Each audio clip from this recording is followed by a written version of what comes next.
Alrighty, welcome back everyone. We just talked about the Big 12 Media Days. Not a ton of stuff that came out of that. They backed their idea of a 5+11 format going forward for the CFP. Definitely something that makes sense to me for a number of different reasons.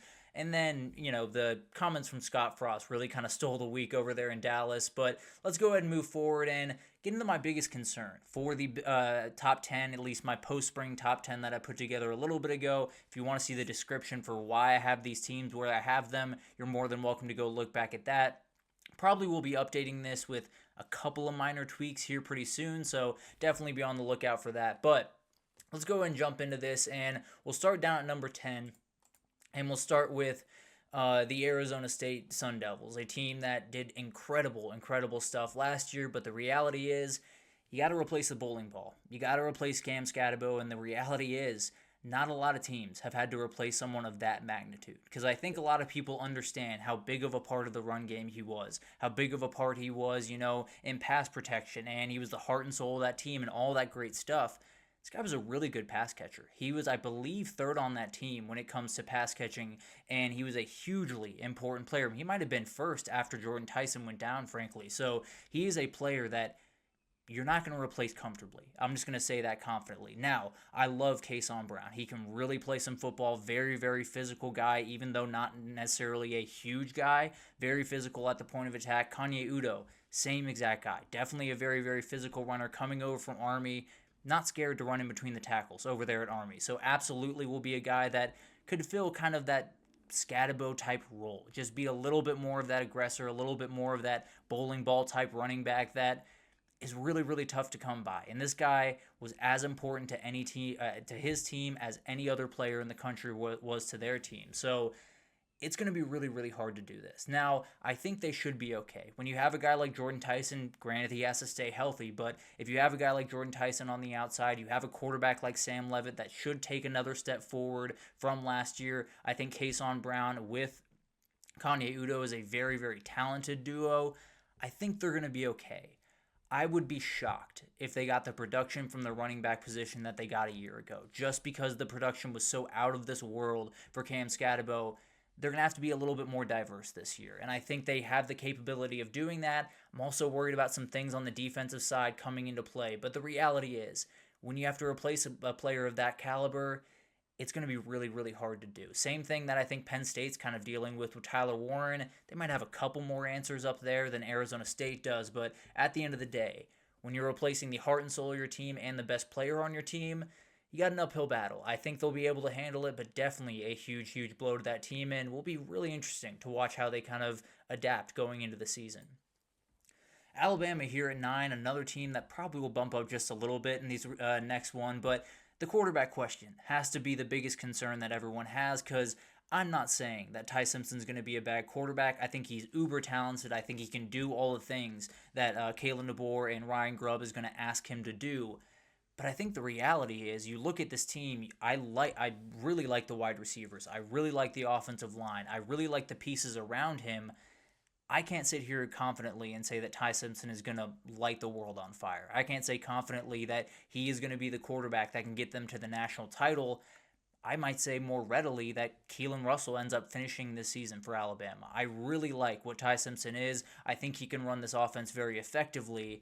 I think he's going to need some help from the people around him. I think the running backs are okay. I think there's a couple of areas where they hope to get a little bit better, and that run game better get a little bit better, especially from the running back position, because you're not getting Jalen Milroe running down the sideline for 60-yard touchdowns. That's not happening this year. So you're going to have to find different ways to go about business. I think it could very well be Ty Simpson stepping up into the moment, playing really good football, or at least really solid football, then running the ball effectively, playing great defense with just a nasty defense on the other side. Some concerns on that defensive side, but overall, I think you have to go into the season thinking Alabama has so much stuff in place. Can that quarterback elevate the way that he needs to? And if he can, then not going to be much of a question. It won't be a question pretty quickly, because you get Florida State right out of the gate. I think you get Georgia not too shortly after. So it's going to be a lot of big-time tests for him. If he rises to those challenges, then I'll be talking about Alabama as a big-time championship contender by week 5 or week 6. Oregon, the O-line coming together to me is the biggest thing. Now, we could talk about the defense, had a ton of departures. We could talk about the wide receiver room. Losing Evan Stewart earlier in the offseason was huge. You have DeCorian Moore that might end up being your number one guy at the end of the day, the freshman that just came in.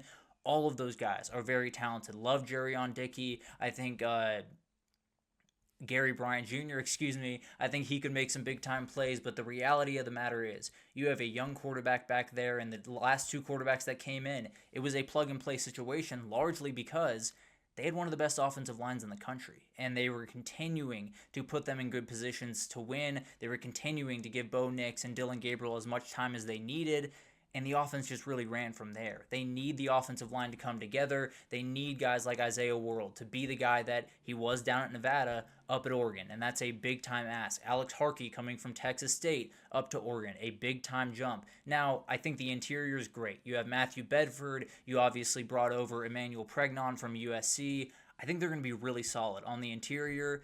Those tackles are huge. If those tackles are a little bit slower than some of the edge rushers that they're going to see, because you're going to see some really good players when you play Michigan. You're going to see some really good players if you play Ohio State down the road or Penn State or all these other teams.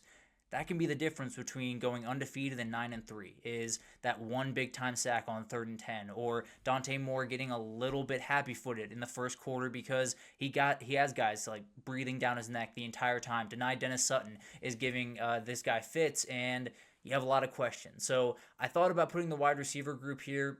In my mind, Will Stein makes that work regardless of how many guys he has in that room, so not overly worried. And frankly, you can have as much talent in that wide receiver room as you want.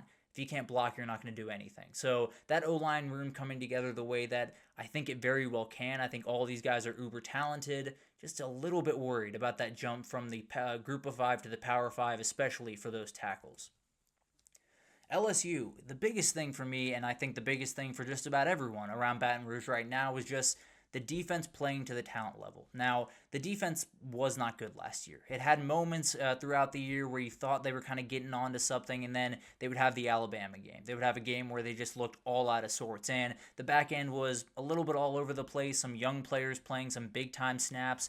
Everyone's a year older. Harold Perkins should be healthy going into this year. Whit Weeks was at Media Days today and seems very confident in their ability to really get things going. Very excited to play against Harold or next to Harold Perkins again. But I think the reality is the back end is going to be the talk. The back end of this defense has been really bad for the last couple of years. Let's just be totally honest. I think P.J. Woodland is a huge guy to watch. Ashton Stamps has to take a step forward if they're going to be an elite defense on the back end. Mansour Deline coming in from Virginia Tech is a huge player. Jakeem Jackson coming in from Florida, another huge player. So they have the guys. On paper, they have the guys, they have the measurables, they have the physicality. And then you go up front, Dominic McKinley, a really, really beast of a defensive tackle going into his sophomore year. Gabriel Relaford, a very talented edge rusher that absolutely has the physical ability to make those plays. Can you put them all in the right situation? Can you make sure that everyone's where they're supposed to be? And can these guys just play to their talent level, or at least play close to their talent level? Because the reality is, from a pure talent perspective, you have a top 25 defense in the country. Now, I don't know if you're going to be top 25. If you can give me top 40, I think LSU is firmly in the conversation for a national title and probably on their way to Atlanta for an SEC title. Number 6, I have Notre Dame here. There's a team that I'm so shaky on. I go back and forth, but the biggest thing to me for this upcoming year is just replacing defensive linchpins, replacing the guys that had been in your program for 4 years, are the big time leaders, and are the best players on the field at any given moment. The biggest one, in my opinion, is Xavier Watts. And the reality is, the back end of that defense is as talented as you will find in the entire country. Whether it's Jordan Clark, very talented kid, Christian Gray, Leonard Moore, one of the most talented young defensive players in the country. The reality is none of those guys are Xavier Watts. Now, they could all kind of come together and rebuild them in the aggregate, as Billy Beane would say, but the reality is losing a guy like Xavier Watts cannot be overstated. He makes all of the plays. He's exactly where he needs to be, and he gets some other people where they need to be a little bit quicker than maybe they would normally be there. So he is a huge player on that back end. I think they have the talent to take over. Do they have the outright leader of that back end that is really important in a defense like Marcus Freeman's? Then you go to linebacker. Jack Kaiser was a huge player for this team, kind of the communicator on that defense. I'm less worried about this group, because overall I love Drake Bowen, Jalen Sneed, Jaden Osbury, all of those guys. They're going to play good football. I just think Jack Kaiser was one of those guys that everyone looked at when he was going through workouts, because they knew he was doing everything the right way. Just got to have someone else step up into that role. Tend to believe it's going to be Drake Bowen or Jalen Sneed, but regardless, I think that linebacker room will be relatively fine. Just a huge player, a great communicator that you're going to have to replace. And then up front, I'm not super worried about this group, but Riley Mills and Howard Cross, they don't grow on trees. Those two guys were absolute freaks. They were incredibly, incredibly good against the run. And you have Jason Onye. Cannot wait to see what that guy can do. Hopefully he can stay fully healthy this year. But the reality is, those are two guys that are just absolute difference makers in every sense of the word. The same way with Michigan. Love the Michigan defensive line. Think they're going to be great this year. You're replacing Mason Graham and Kenneth Grant. Those guys don't just pop up out of nowhere. So it'll be interesting to see what they deal with. And replacing these guys, I think they have the guys behind them to match them talent level wise. Do they have the knowledge of that defense? Do they have the communication skills to go into a Miami, play a Shannon Dawson offense, and handle it the way that they're supposed to? We'll find out pretty quickly, that's for sure. Georgia, the run game just has to be better. The run game is not remotely at UGA standard, especially this past year. They just weren't very good, frankly. The interior of that offensive line, while talented, never really got the push that they were meant to get. Tate Ratledge went through some injuries. Dylan Fairchild was a great player, but felt like they never really got the ball running the way that they normally would. And you have Jared Wilson, your center, Dylan Fairchild, and Tate Ratledge out the door. So you're replacing everyone up front. And you got Micah Morris likely plugging in. He started a lot, so not super worried about his production level. Very good run blocker, a physical freak, really. So if he's applied himself in this offseason, he could be one of the best offensive linemen in the entire SEC. Then you have Drew Bobo coming in at the center position. Very smart football player. Been around the program for a very long time. Obviously, you know by the name that his father's been around football for quite some time, so he's going to be more than fine. Very talented player. I think Daniel Calhoun is really the key, I suppose, to this offensive line, to everything coming together. Daniel Calhoun, a redshirt sophomore, I believe, maybe even redshirt freshman, frankly, very talented kid. He's got to hit the ground running. They can't start the season a little bit slow. They have the backs to really make it work. I think bringing in Josh McCray is huge. I think Nate Frazier is an absolute freak, just waiting for the right opening to really let his talent really show, the way that it felt like there were moments there last year, but not fully all the way there. And then you got Roger Robinson, who's just terrifyingly big. So I think they have the guys, both on the offensive line and the running back room. It's got to be a whole lot better, because the reality is, even with Gunnar Stockton, with his running ability, keeping guys honest, and with the ability to push the ball downfield, keeping some guys honest, you got to get back to running the football. You can't put so much on your young quarterback's shoulders that by the end of the year, you're hoping that he can go out there and score you 45 points or you're in trouble. That can't happen for Georgia. Frankly, probably not going to happen with that defense. But overall, Georgia wants to get back to controlling games, and this is the way you do it. And I'm sure this is what Kirby Smart will talk about when he takes the stage tomorrow. Then you go to Ohio State. The talent part of this, I might kind of shy away from just a little bit, but I am worried about the defensive line overall. I think this D-line has been the biggest part of this Ohio State team for the last couple of years. I think you look at Jack Sawyer, JTT on the other side, you have big-time players like Tyleik Williams and Ty Hamilton on the interior. All of those guys are freaks, and all of those guys were four-year players that fully understood the defense, knew exactly where they had to be, had all of this stuff kind of mastered by the time they got on the field this past year. Not going to be the case for this group. Now, that being said, really like Kenyatta Jackson. The physical ability that he has is really, really incredible. A very big physical guy, kind of like a Jack Sawyer or a JTT. They went and got another one in Bo Atkinson from UNC. Very talented edge rusher as well.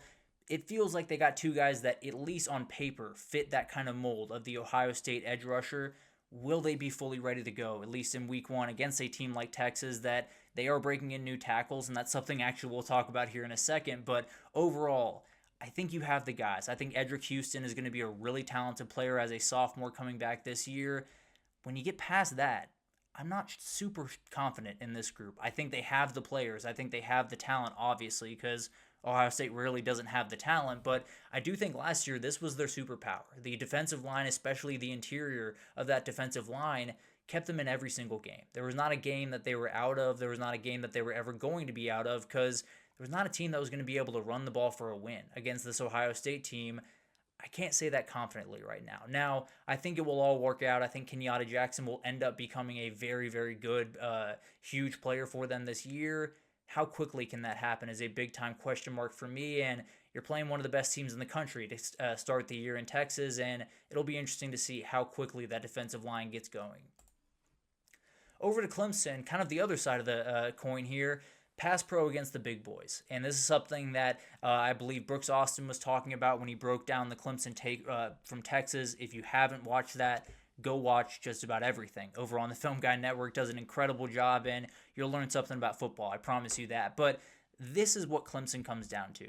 They have the dudes, they have the scheme, the talent, the coaches, the everything to roll through the ACC. They are the most talented team in that conference. They have the best quarterback in that conference. They have the best coach in that conference. They have the best coordinators in that conference.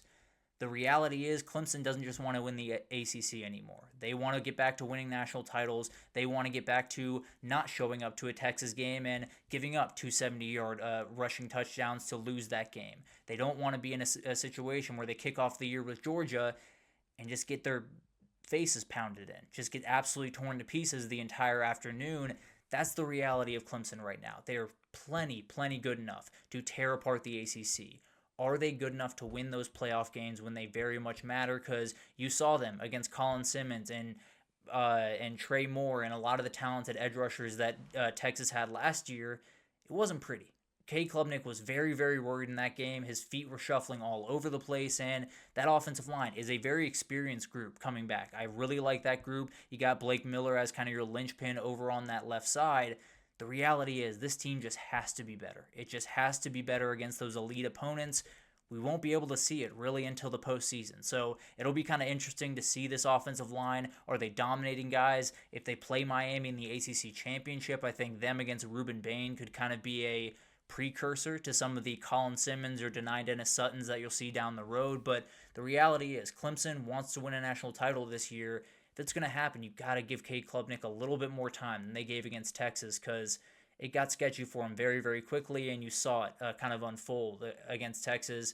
Did not push the ball downfield, and comes down to pass pro at the end of the day. For Texas, I'm looking at the offensive line as well, frankly. The offensive line overhaul is crazy at Texas this year. Now, you can look at the defensive line. I think that is a big-time worry area as well, especially the interior, losing Vernon Broughton, losing Bill Norton, losing Alfred Collins. Very, very talented players. I feel pretty confident that Kenny Baker is going to have those guys ready. I think they did a great job in the portal. I think Murad Watson is going to be an absolute freak coming over from Syracuse. I think they're going to be fine there. The guys you're replacing on the offensive line have been the soul of this team the last 3 years. When you talk about Kelvin Banks, when you talk about, why am I blanking on the name? Jake Majors, excuse me. When you talk about Jake Majors, when you talk about a lot of these guys, Hayden Connor, very, very important guys that played for 3 seasons essentially right next to each other. All of them were essentially the same 5 guys. They introduced Cam Williams this past year at right tackle for someone that walked out the door. Now I'm blanking on his name. Apologies for that. But definitely a team that you're replacing 4 starters. Now, you have some guys that had some starting experience, whether you want to talk about Trevor Gooseby that will be taking over for Kelvin Banks, which is a terrifying ask for a young kid, but did a really good job towards the latter end of last year when Kelvin Banks went down with a little bit of an injury. Brandon Baker is going to have to step up huge at that right tackle position. Both very, very talented guys. They just have to take that next step. The interior looks interesting to me. I think they could be a better run blocking unit overall, but losing Jake Majors is huge. He did so many things for that offense, did such a good job calling out blitzes, calling out different guys on the defensive side of the ball. I think it's going to be Cole Hudson at that center position because of his experience, because of his confidence in that offense. Another guy with starting experience, no doubt about it.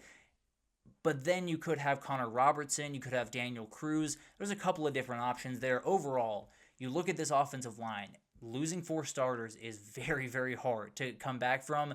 Losing 4 guys that essentially played the last 3 years together is even harder. So we'll find out how this all comes together. I think the talent level will be fine. I think they have one of the best coaches in the country with, why am I blanking on his name?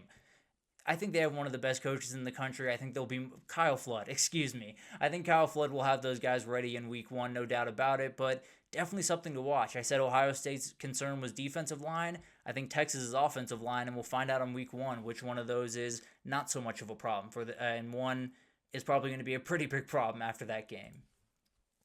And then Penn State. They were my number one team in the country as we head into this year. I think I'm going to keep that in my next one. We'll find out how I feel in about a week or two, but championship moments for Drew Allar is the best way that I can put it. Drew Allar has to step up in these big time moments. A lot of people want to push towards James Franklin. I totally understand that. But the way that I look at it, I don't think James Franklin has made any catastrophic mistakes that has lost them games. Now, I think he's made minor mistakes here and there in big time games. I think there's been times when he's had a big time game in front of them and they just haven't come fully ready to play. But the reality is, if Penn State wants to win a national title, Drew Allar doesn't have to play better for 95% of the year. He's got to play much better in that 5%. He's got to play much better against Ohio State. He's got to play much better against a team like Notre Dame, hypothetically, in the playoff. He has to be the guy that everyone expects him to be, that kind of people expected him to be last year. Because the reality is, in that Notre Dame game, he crumbled. There's a couple of different times where he made some really good plays. The majority of the time, he looked lost. He looked like his feet were all over the place. He never had a very stable base, and even without Tyler Warren, I think you were more set up for success this year. I think the offensive line is going to be great. The weapons obviously have taken a step up, especially at the wide receiver position, but he's got to make that jump. You don't get to the national title, you don't win the national title without your quarterback playing elite football. Drew Allar's been able to play really good football for 95% of the time. The reality is the 5% is the difference between going back to being Penn State, being the Penn State that we're kind of sick of seeing, and being the Penn State that finally broke through and won a national title. I think he has all the ability in the world to pull this off, and frankly, I'd probably bet on him playing better football in those big-time games this year, but I got to see it. I got to see him step up against an Oregon, against an Ohio State before I feel fully confident. We'll see if he can do that. I think he's a very, very talented kid, and overall, I think all of these teams have so much stuff in place. They have so much great things to write home about. I think there's just a couple of things that if they come together or if they don't, could totally change the season for them. I think Oregon with that offensive line, it's going to be really interesting to watch. Alabama with Ty Simpson. Can he really take that big-time step forward and lead this team the way that it probably should be led? And frankly, if he does it right, they could win a national title. So a lot of different things on the table for these 10 teams. Just a little concern there. I think some of them will be totally subsided after week one. Some of them will never be subsided in. I'll be able to point back to this and just pat myself on the back just a little bit. But let's take our last break here, and when we come back, let's talk about SEC Media Days. There's a couple of different talking points I want to get into. Then we'll get into a couple of recruiting updates. We'll talk about Notre Dame getting a big-time injury to their offensive line and a couple more things right after this, so stick with us.